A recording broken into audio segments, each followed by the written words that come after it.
I got so much motherfucking design on right now. Break it down, bring it back, make it clap. I got 3 old thoughts, new block, where that thing. Bitches on my line, and you Assalamualaikum warahmatullahi wabarakatuh. Perkenalkan, saya Devina Niza Uthaibah dari kelas 12 AKL 1, absen 28. Video yang saya buat ini adalah tugas sekolah mata pelajaran PPKN. Di video ini, saya akan menganalisis sebuah kasus pelanggaran dan pengingkaran hak dan kewajiban warga negara. Berikut ini adalah cuplikan videonya. Pemirsa, Pulau Rempang di Batam, Kepulauan Riau ini menjadi perhatian publik dan juga negara. Ini menyusul bentrokan warga setempat dengan aparat gabungan terkait dengan pembangunan proyek Rempang Eco City. Rempang Eco City akan menjadi lokasi pabrik kaca perusahaan Cina Xinyi Glass Holding Limited. Proyek ini berdampak pada pemindahan atau relokasi warga di 3 kampung di Pulau Rempang. Pemerintah menyiapkan tempat hunian sementara karena tempat relokasi permanen baru akan siap huni 2024 mendatang. Terjadi penolakan sejumlah warga saat pengukuran lahan memicu bentrokan 7 September lalu.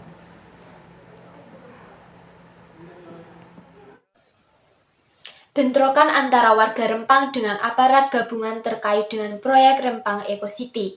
Rempang Eco City akan menjadi lokasi pabrik kaca perusahaan Cina.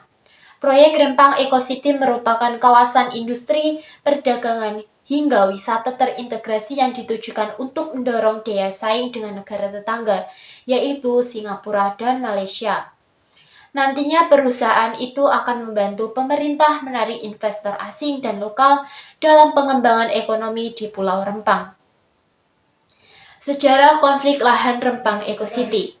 Jika menurut kebelakangan, konflik lahan di Pulau Rempang sudah terjadi sejak puluhan tahun silam. Kawasan ini sejatinya sudah dihuni masyarakat lokal dan pendatang jauh sebelum terbentuknya PP Batam. Namun, masyarakat yang tinggal di pulau tersebut selama ini tidak memiliki sertifikat kepemilikan lahan.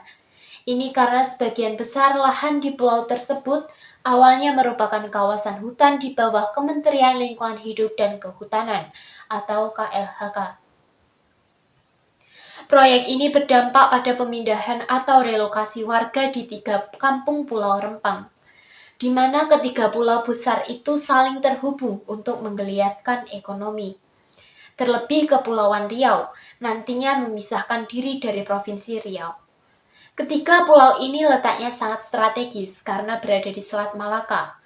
Lantas, mengapa Pulau Rempang yang terpilih menjadi lokasi pengembangan kawasan ekonomi tersebut? Disebutkan bahwa konflik lahan di Pulau Rempang bermula dari pemberian hak pengelolaan lahan atau HPL kepada perusahaan swasta pada tahun 2001. Sejarah awal konflik ini memuncak ketika HPL tersebut beralih ke PT Makmur Elok Graha.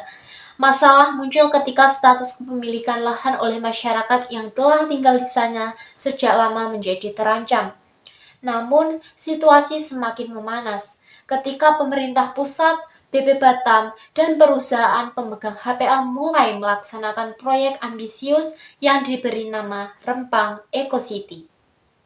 Munculnya konflik Pulau Rempang makin memuncak. Ini menimbulkan banyak pertanyaan. Hingga saat ini konflik Pulau Rempang masih terus berlanjut. Masyarakat Melayu masih bersikap tegas menolak relokasi. Sementara itu, pemerintah juga masih dengan segala usahanya melakukan relokasi warga Pulau Rempang dengan segala fasilitas yang dijanjikan untuk masyarakat. Sekian tugas video yang telah saya sampaikan. Saya menyadari bahwa masih banyak kekurangan dan pengetahuan dalam video ini. Mohon maaf bila ada salah ucap kata. Terima kasih. Wassalamualaikum warahmatullahi wabarakatuh.